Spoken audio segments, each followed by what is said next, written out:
Today, we're going to break down one of the most incredible miracles in the Gospels, but it's a story that's actually less about healing a body and more about making a bold, undeniable claim to divine authority. It's about a brilliant strategy for proving, well, the unprovable. So let's just think about this for a second. How do you do it? How do you demonstrate a power that no one can actually see, like the authority to forgive someone's sins? This very question is at the heart of a dramatic public showdown in a little town called Capernaum. Our story kicks off inside a house, and it's not just full, it is packed, wall to wall, with people. They've all crammed in to hear this teacher named Jesus, and the place is so jammed you literally couldn't get in or out if you tried. Now, for a group of men outside, this crowd wasn't just, an inconvenience. It was a solid human wall, and it stood between their paralyzed friend, who was lying helpless on a mat, and his one and only hope for being healed. They could see the doors and windows were a total non-starter, so they realized the only way to Jesus wasn't through the crowd, it was over it. And their solution was, let's just say, radical, and it was about to cause a huge scene. What they did next was just this incredible act of faith. It was a moment of pure desperation and determination that was about to literally break through physical barriers to get to the one person they believed could change everything. So get this. The four friends haul their buddy up the outside stairs and onto the flat roof. And then, they just start digging. They start ripping a hole through the clay and thatch, right over the spot where Jesus is teaching. Can you imagine being inside?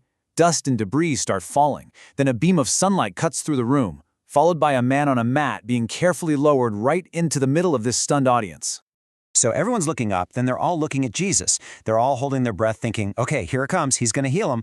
But what Jesus says next completely flips the script and cranks the tension in the room way, way up.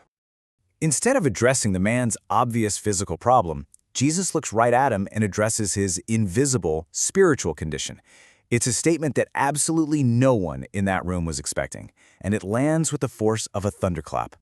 You could have heard a pin drop. The mood in the room just completely shifts. All that anticipation for a healing just evaporates. And it's replaced by this tense, heavy silence. Because the religious leaders there, the scribes and Pharisees, are internally just fuming. According to the sources, this is the thought that was racing through their minds. They didn't even have to say it out loud. In their worldview, Jesus had just committed blasphemy. He claimed a power and authority that belonged to God and God alone. But here's where it gets really smart.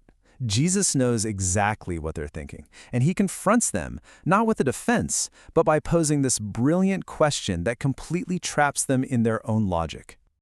He hits them with this logical challenge. It's a question that is designed to expose the very heart of what he's claiming and force them to deal with the evidence he's about to provide. And this is just pure genius. See, anyone can say, "Your sins are forgiven." It's easy to say because it's an invisible claim, there's no way to check it. But telling a paralyzed man to get up and walk? That's a claim that is immediately and publicly proven true or false right then and there. There's no middle ground. So Jesus then proceeds to answer his own question. But he doesn't use more words. He uses an act of power so undeniable it's designed to be the proof for his unseen authority. He tells them point blank the reason he's about to do what he's about to do. He's saying, this physical healing has one specific goal, to be the public verification for my spiritual authority to forgive. Having made his point crystal clear, he turns to the paralyzed man on the floor and says, "I tell you, get up, take your mat, and go home." And instantly, strength just floods his body. The man who had to be carried in by four friends stands up on his own 2 feet. He then rolls up the very mat he was carried in on, and then he walks. He walks right out of the house in full view of everyone. The stunned crowd literally has to part to let him through, and they're all left saying, "We have never seen anything like this." The proof was irrefutable. So the crucial point here is that this miracle was this masterfully constructed public demonstration. It was specifically designed to create an unbreakable link between a visible, physical healing and a much deeper, invisible spiritual claim. You see, by forgiving sins, Jesus was claiming what's called a divine prerogative. Now, that's just a way of saying he was exercising an authority that the Hebrew Scriptures, which his audience knew inside and out, reserved for God alone. And this really shows you that connection. The Old Testament often links God's power to forgive sin directly with his power to heal disease. So by doing both, Jesus' actions were directly mirroring these descriptions of God's exclusive power that everyone there would have known.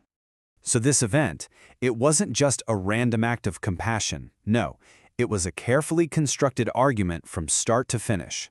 The claim to forgive sins was the opening statement. The question to the scribes, that was the challenge.